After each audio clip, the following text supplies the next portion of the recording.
খলিফাতুল মুসলিমিন হযরত আবু বকর সিদ্দিক গো, ওই ব্যক্তি নবীর কাছে ছিল না, ওই ব্যক্তি ছিল বাজারে।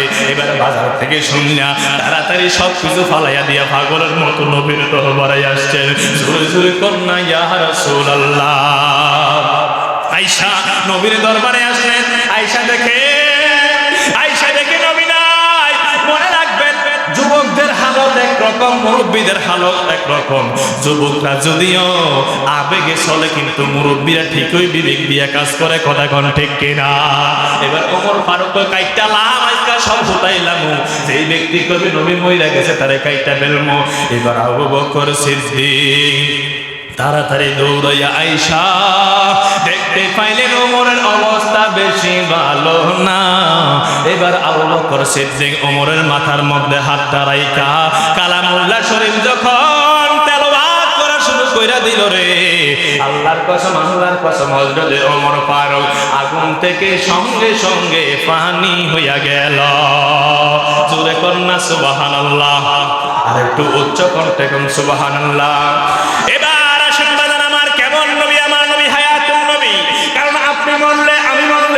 আমরা মারা গেলে আমাদের জানাজা পড়া হয়, ঠিক কিনা? সবাই কম না, ঠিক না বেঠে? আমরা মারা গেলে আমাদের জানাজার নামাজ পড়া হয়। আমার নবীর জানাজার নামাজ কে পড়াইছে? যারা কইব আমার নবী আমরার মতো, তার কাছে প্রশ্ন করবে, আপনি মারা গেলে জানাজার নামাজ পড়াই অমুক মমুক মসজিদের অমুক অমুক অমুক আলেম। আমার নবী যে মারা গেছে, ইন্তেকাল করেছেন, আমার নবীজির জানাজাটা কে পড়াইছে? কিয়ামত পর্যন্ত সময় দিলাম, আপনি বাহির করবেন ইমামের নামটা কি। মারহাবা কইতেন না? কারণ আমার নবী হায়াতের নবী, আমার নবীজি জিন্দা নবী। আমার নবীজি আলোচনা যে আজকে কতগুলো আলোচনা, এতগুলো আলোচনা নিয়ে আসছি আজকে হায়াতের নবীর আলোচনা করার জন্য, কিন্তু শুক্রবার দিন কি করবো কর। যাই হোক বাজার আমার নবী জানাজার নামাজ কেউ পড়ে না। আমার নবী জিন্দা নবী। আমার নবীর জানাজা এভাবে হয়েছে, কয়েকটা অ্যাঙ্গেলে হয়েছে। আমার নবীজিকে রাখা হয়েছে, ছোট ছোট মাসুম বাচ্চার নবীজির এই খাটিয়ারা নবীজিকে ঘিরে ঘিরে শুধু দুরূদ পড়েছে। যেটা বলুন সুবহানাল্লাহ।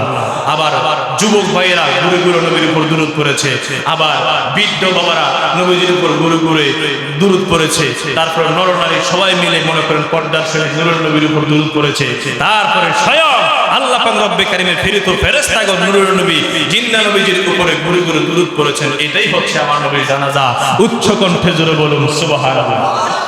এবার আসেন বাজার আমার, ওই নূরের নবী রাহমাতাল লিল আলামিনকে যখন কবরের মধ্যে দেওয়া হবে, বাজার আমার, এই আমার বন্ধুরে, আমার জিন্দা নবী হায়াতুন নবী, ওই রাহমাতাল লিল আলামিনের ব্যাপারে আর কত আলোচনা জানেননি? এই যে দেখেন না, আমি গত জুমাতে মনে আলোচনা করলাম, এই যে রূহটা নিয়ে আল্লাহর দরবারে নেওয়া হয়, মনে আসেনি আপনারা? এই রূহটা নিয়ে রাখবে কই? রূহটা আমার নূরের নবীর রূহটা দিবেন। শেষ করে দিচ্ছি আলোচনা। এবার আসেন নূরের নবীর রূহটা নিয়ে আজরাইল আলাইহিস সালাতু ওয়াস সালাম অনেক বড় বিপদের মধ্যে পড়ে গেলেন। এবার রূহ রাখার জায়গা নাহি রে। ওই আমার মধ্যম রাজমঙ্গলপুর এলাকার বাবারা, ওই রূহ রাখার জায়গা নাই। আজরাইল আলাইহিস সালাতু ওয়াস সালাম ঘুরতে ঘুরতে ঘুরতে ঘুরতে সাত আসমান সাত জমিন ঘুরলো।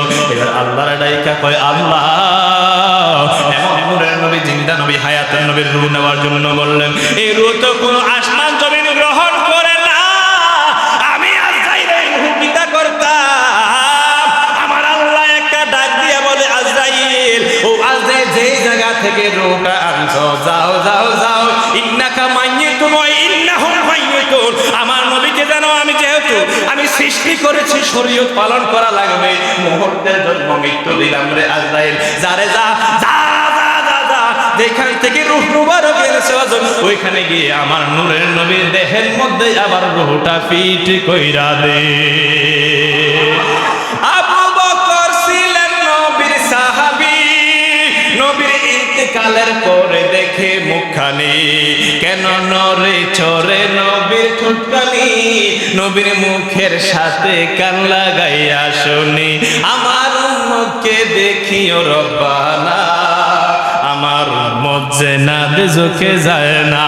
জোরে কন্যা সুবহানাল্লাহ। আবু বকর বলেন, হায় সর্বনাশ, নবী মারা গেছে, সবাই করণে ইন্তেকাল করলো।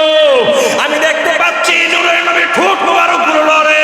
আমি কানটা নিয়ে আমার নূরের নবীর মুখের সাথে লাগাইলাম।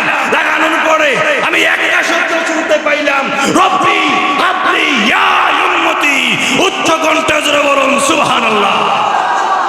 আমার নবী চলে গেলেন, তখনও বলেন আল্লাহ আমি চলে যাচ্ছি, আমার উম্মতের দিকে খেয়াল রাখো। জোরে বলেন সুবহানাল্লাহ।